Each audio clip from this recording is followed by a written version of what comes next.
beaded arms. What on earth are beaded arms? Well, Tutor has beaded arms. Can you see that they bend all the way along? And that's because inside there are a string of wooden beads, and I'm going to show you how to make them. So this is the arm pattern from the Tutor, and I have used it to draw around. I'm going to stitch along these 4 lines and then cut it out and turn them inside out. Okay, so they're stitched, and now I'm going to cut them out.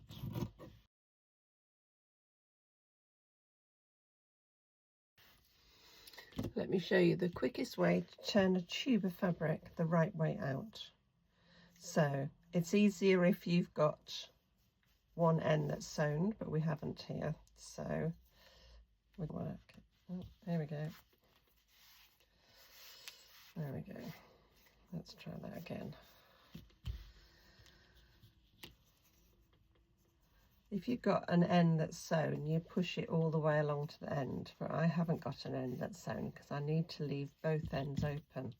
So I'm pushing the end into the fabric. There we go.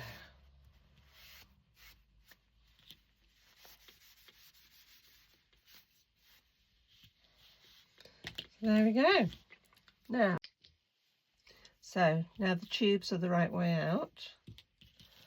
I need to create the beads that are going to go down the length of the arm.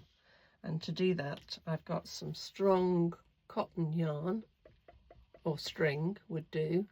I've tied one bead to the end, and I've got a yarn needle on the other. And I'm threading, so there'll be a total of 16 beads altogether.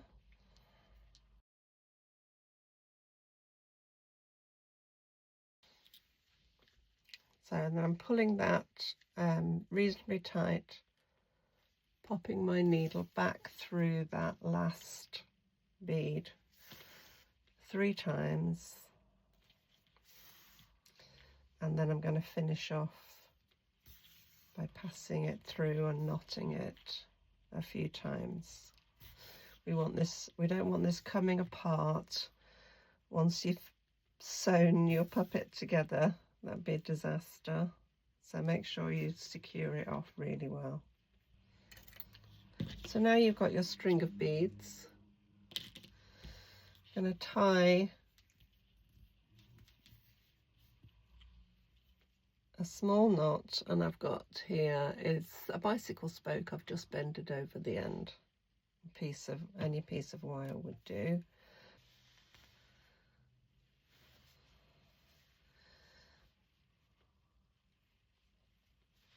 Just pull that through, grab hold of the rope, and then pull through your string of beads.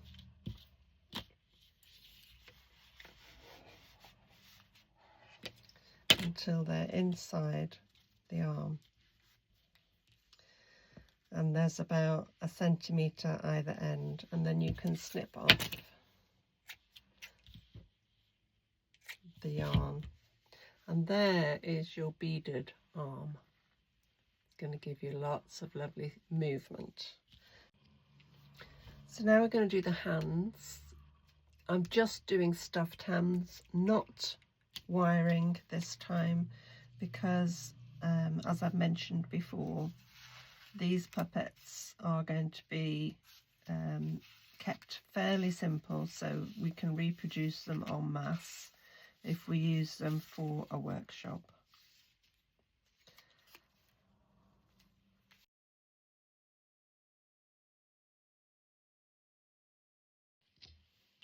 So now I've stitched them.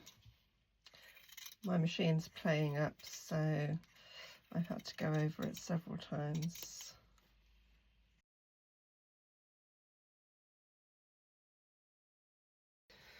So I've turned the hands the right way out, and now I'm going to stuff them.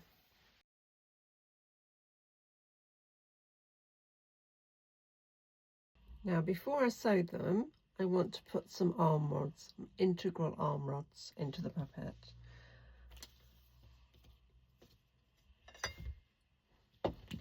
On Tutor, I used doweling and I hot glued it inside the hand like that and then stitched it in place. But once I'd added the shrink rubber, it's looking too thick, so I'm going to try something different. These are welding rods that I've cut to an appropriate length, and I'm going to bend a triangle in the end, and then I'm going to stitch that into the hand. But before it goes in, I'm going to just hot glue some foam over the end so it's soft inside the hand. And then decide which is the top and the bottom of your hand.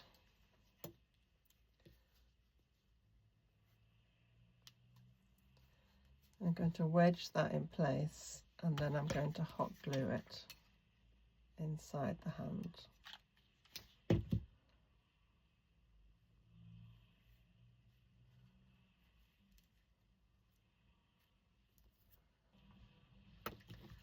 So let's try on this side. Tuck it right inside. Okay, the other end I've bent over as well, and I'm going to hot glue some foam onto that end and then cover it with the shrink tubing. So at the end of the arm rods, this is welding rod, I've curled it over so that I can hot glue some sponge to create a bit of a handle. And as with everything else on the Tutor, we're trying to make it cheap and simple so that we can reproduce it en masse if needs be. Now this is heat shrink tubing, which I've cut to length. I'm going to pop that over there and over here.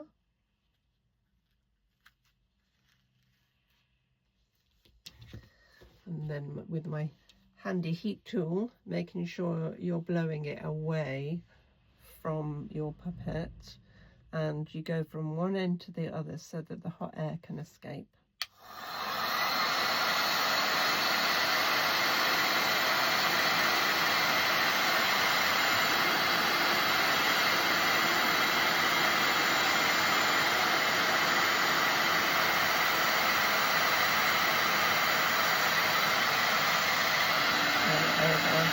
The other side.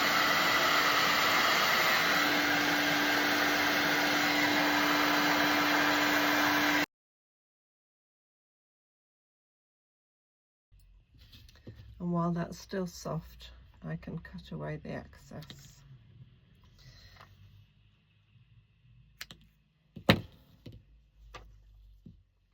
That's going to be hot, so be careful. Here she is, Tootsie. Oh, she's gorgeous. Look at her feather eyelashes. Oh, so good. And we prefer these arm rods we did for her.